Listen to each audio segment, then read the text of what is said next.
শেষ পর্যন্ত ঘরেই ফিরছেন সদ্য পদত্যাগ করা দুই ছাত্র উপদেষ্টা আসিফ মাহমুদ সজীব ভুঁইয়া এবং মাহফুজ আলম। এমন খবরই চাউর হয়েছে রাজনীতির মাঠে। জুলাই আন্দোলনে অগ্রভাগে থাকা তরুণ তুর্কি এক ছাতার নিচে এসে এনসিপি নামের রাজনৈতিক দল গঠন করেছেন।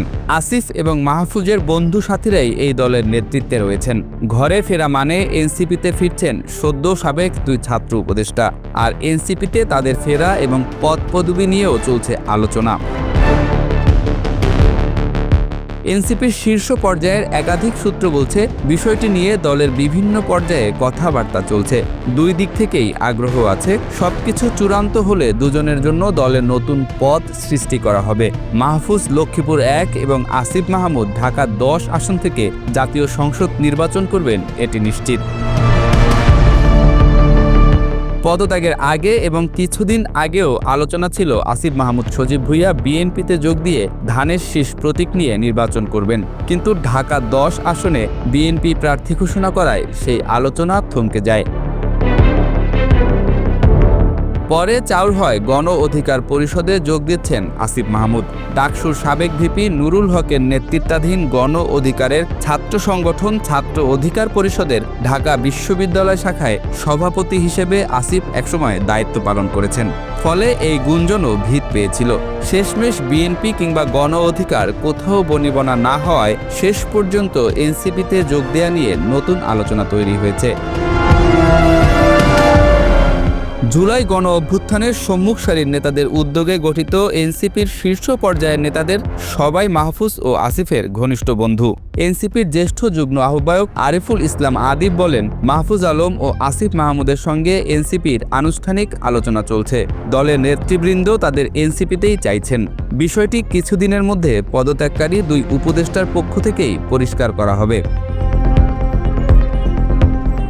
মাহফুজ আলম ও আসিফ মাহমুদ দুজনেই জুলাই গণ অভ্যুত্থানের সম্মুখ সারির ছাত্রনেতা হিসেবে অন্তর্বর্তী সরকারের উপদেষ্টা পরিষদে স্থান পেয়েছিলেন। আসিফ মাহমুদ 2024 সালের 8 আগস্ট অন্তর্বর্তী সরকার গঠনের দিন থেকে সরকারে ছিলেন। তিনি স্থানীয় সরকার এবং যুব ও ক্রীড়া মন্ত্রণালয়ের দায়িত্বে ছিলেন। অন্যদিকে মাহফুজ আলম শুরুতে প্রধান উপদেষ্টার বিশেষ সহকারী ছিলেন। নিয়োগ পান গত বছরের 28 আগস্ট।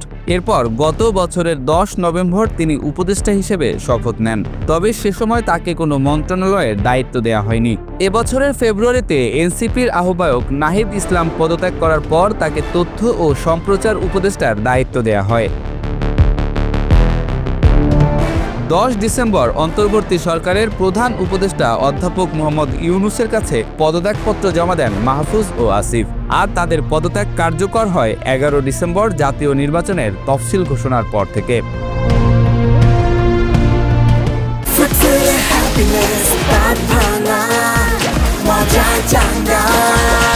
ত্রয়োদশ জাতীয় সংসদ নির্বাচনের ঘোষিত তফসিল অনুযায়ী নির্বাচনী প্রচার শুরু হবে 22 জানুয়ারি থেকে। মনোনয়নপত্র জমা দেওয়ার শেষ তারিখ 29 ডিসেম্বর। এনসিপি ইতোমধ্যেই 125 আসনে প্রার্থী ঘোষণা করেছে। সেই তালিকায় লক্ষ্মীপুর 1 ও ঢাকা 10 আসন নেই। এ দুটি সহ খালি থাকা অন্য আসনগুলোতে 1 সপ্তাহের মধ্যে এনসিপি প্রার্থী ঘোষণা করবে বলে জানা গেছে।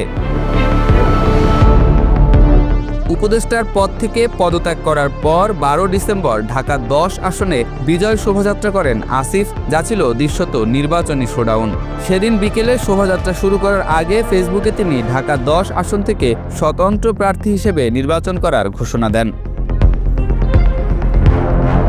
এনসিপিতে যোগদানের আলোচনা সম্পর্কে জানতে মাহফুজ ও আসিফের সঙ্গে যোগাযোগের চেষ্টা করেও কোনো সাড়া পাওয়া যায়নি। তবে আসিফ মাহমুদের ঘনিষ্ঠ সূত্র জানিয়েছে, আপাতত ঢাকা 10 আসনে স্বতন্ত্র প্রার্থী হিসেবেই নির্বাচনের প্রচারণা চালানো হচ্ছে।